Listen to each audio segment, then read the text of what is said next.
आप सबके बीच बहुत प्यारा सोहर गीत। देखा सीता इतनी दुखियारी, कैसे वो गीत जब श्री रामचंद्र जी ने सीता को निकाल दिए थे और सीता वन में लवकुश को जन्म देकर और बताई नहीं कि तुम्हारा कहाँ घर है क्या। देखो लवकुश कैसे गा रहे हैं।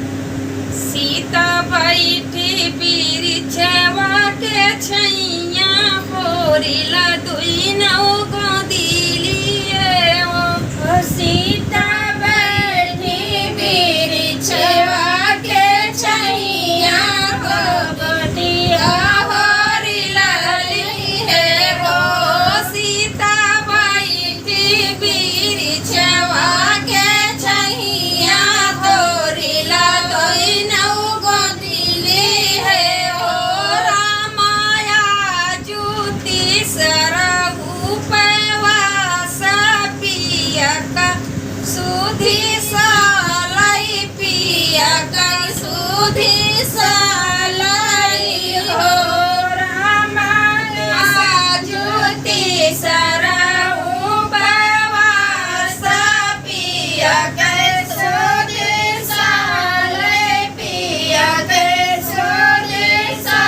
सालाई हो छोटाई हथवा धनुहिया छोटे न कर तलिया छोटे न कर तलिया हो बहिनी छोटा ही लाओ कुसे भैया तो कहा थे रामायण कहा थे रामायण हो बहिनी छोटा ये लाओ खोस भैया तो कहते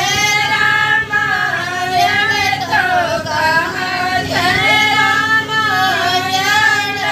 हो पहिले काहे न रामा जनमा दूसर धेनु भजना दूसर धेनु भजन पहिले काहे ने रामा जनमा दूसर धेनु भजन दूसर धेनु भजन मोहिनी तिसर मासिया बन बास बनही सीता हरि गई बनही सीता हरि गई हो बहिनी तिसरे मसिया बन बास बनहि सीता हर गई बनहि सीता हर गई हो रामा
सुनिया जोधिया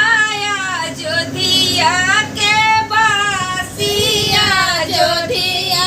के बासिनी हो बहिनी नाए नाना चुआ थे आसुइया रामायण सुनी लो कुछ रामायण सुनी हो बहिनी सुनी चुआ आसुइया कुछ रामायण सुनी लो कुछ रामायण सुनी हो। अगर आप लोग को अच्छा लगे तो जरूर कमेंट में बताना हमारा गीत कैसे लगा। धन्यवाद। सोहर गीत।